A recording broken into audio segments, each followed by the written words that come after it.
Hey, what's poppin', boys, girls, and everybody in between and otherwise. My name's Adrienne. Welcome back to Life Hates Adrienne. Now today, I'm gonna give you my expert tips on how to survive exams and how to do well, actually. Not just survive, you're gonna live.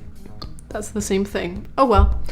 But I have done, I think, about 5 exams now in my grade 9 year, and I have another 5 coming up next week, which is also why there probably won't be a video next weekend. I'm sorry. But I am quite the expert on exams and studying because I am a perfectionist and I don't like getting anything under 80 or 85 or please give me 90s. And so I do stress over exams, I get it. So I'm gonna give you my best tips on how to study for them.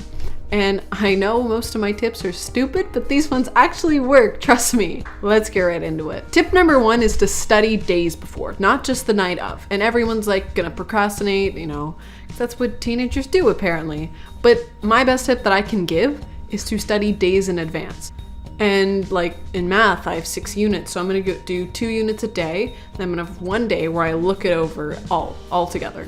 So that'll give me about 4 days. I'm gonna study 4 days before the exam. You can go earlier or, you know, don't push it much farther than that. I recommend studying as early as possible because then you can go back and do little details and not just broad ideas. So yeah, study days in advance.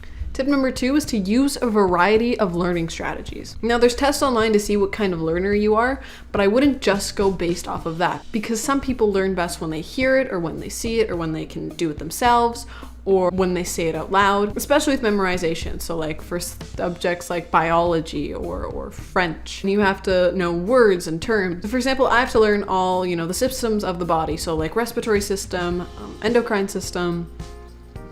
There's more systems that I can't name at the moment because I haven't started studying, and it's for biology and science. So what I would do is I would, you know, make flashcards or write down, you know, the system and then all of the little parts in it, and then I would say it out loud. I would read it, I would record myself saying it out loud, and I would listen to it. I would look at pictures and I would try, you know, and see if I can do it without the sheet there. If I can name all of the organs in the system without my sheet next to me telling me. So that's what I would recommend, you know, if you're trying to memorize organelles in cells. You can try naming them out loud and writing them down, reading them, listening to yourself name them out loud. Look at diagrams too and try and have a blank diagram and see if you can name the organelles. Use a variety of learning strategies. Tip number 3 is to study with breaks. So what I do most of the time is have 45-minute study periods with about 10-15-minute breaks in between. Because your brain gets tired. If you go on for like 5 hours of studying, you're not gonna remember that much because your brain's exhausted and it's thinking, holy crap, you're overloading me. So what I do is I'll study really hard for 45 minutes. Then for 10 to 15 minutes, I'll most likely, you know, eat or watch something on YouTube, something completely unrelated. Even take yourself out of the room you were studying in. So yeah, study with breaks. Breaks are important. Do not slack on them. These are more tips like before your exam. For example, like number 4, eat well and get good rest. So don't eat a bunch of junk food so that you're exhausted before your exam because junk food drains the crap out of you and you might be feeling sick and you might just be like blech, like you don't want to go.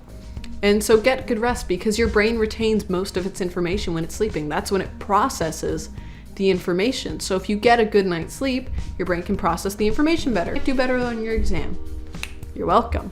Tip number 5 is to use certain things like Khan Academy for math or Duolingo for languages or SparkNotes if you want to read the summary of a book, which I don't recommend when you write essays and stuff on them. But yeah, so like you don't always have your teacher to go to before you have an exam. So you have to use your resources. For example, for math and science, I like using something called Khan Academy. I will link it down in the description box below. This guy makes some really cool and sick videos and really informative on how to do certain math problems and all that. I know Duolingo, I don't personally use it, but I know people often use it for languages and it helps them study languages, for example, like French or Spanish and things like that. In SparkNotes, for example, if you have to write about a book, yeah, it's good to read the book. So read the book first and foremost. If you haven't read it during the year, do it now. But if you want to just look over the summary and the characters and the themes and the symbols in it, use SparkNotes. Tip number 7 is to manage your stress. Now, something I like using, it's called Headspace. I love Headspace with a passion. The guy that's like coaching you through to meditation is really cool. I love his voice. Oh my God. He has like this British accent. It's so cool. But yeah, Headspace is really good for meditation. And like when people think meditation, they think someone sitting there like, but no, this guy's telling you like, okay, focus on your breathing, you know, with a really cool accent on that I'm not going to try and do. And it's actually super, super relaxing. And it doesn't take long, you know, you can take up to like 10 minutes out of your day, but you can go as little as 1 minute. You can do the breathe, and most of it's free. You have to pay to get certain things, but a lot, like the basics, are free. So you can go anywhere from like 1 to 10 minutes and 5 and 3 in between, I think. But it's really helpful if you get stressed because it gives you like a few minutes of calm. You can even do that when you take your breaks, you know? It's really useful. Don't get stressed when you do exams. Tip number 8 I have is to not study and eat, because that might cause a mess. Might not be, you know, the best way to retain information. You know, you're focusing on eating rather than the periodic table or something like that. Tip number 9 is to not study in bed, because when you study or do your homework in your bed, your brain now associates your bed with that, and that often causes stress in people. So when you go to sleep in your bed, you get stressed, not consciously, subconsciously, and therefore you have a harder time falling asleep. So don't study in bed. Take, you know, a desk, go somewhere else, sit down in a nice comfy chair, and, you know, have it well lit, and don't have many things around you to distract you, and you'll be good. So yeah, don't study in bed. And tip number 10 is to turn your phone off. Keep your phone off, keep it away from you. Don't go on electronic devices. What I do is I like leaving my phone in a different room or having it face down on do not disturb mode, somewhere where you can't go and grab it or see it, so you aren't tempted to, because your phone can be a really, really big distraction when you're studying. And I know this sounds loserish of me to say, and I know I'm very guilty of being addicted to my phone, which is why I understand the importance of having it somewhere separate for exams. So yeah, most important tip I can give you is to turn your phone off, because that is your biggest distraction. Secondary comes the computer and your laptops and all that. And for music, here's a bonus tip. I don't recommend listening to music such as like pop music and all that when you're studying things with language, because your brain will sometimes remember lyrics as well as whatever you're writing down. So it might not be the best, but if you're listening, you know, to pop music while you're doing math, it's a little bit different because numbers and number sense doesn't use the same part of your brain as words do.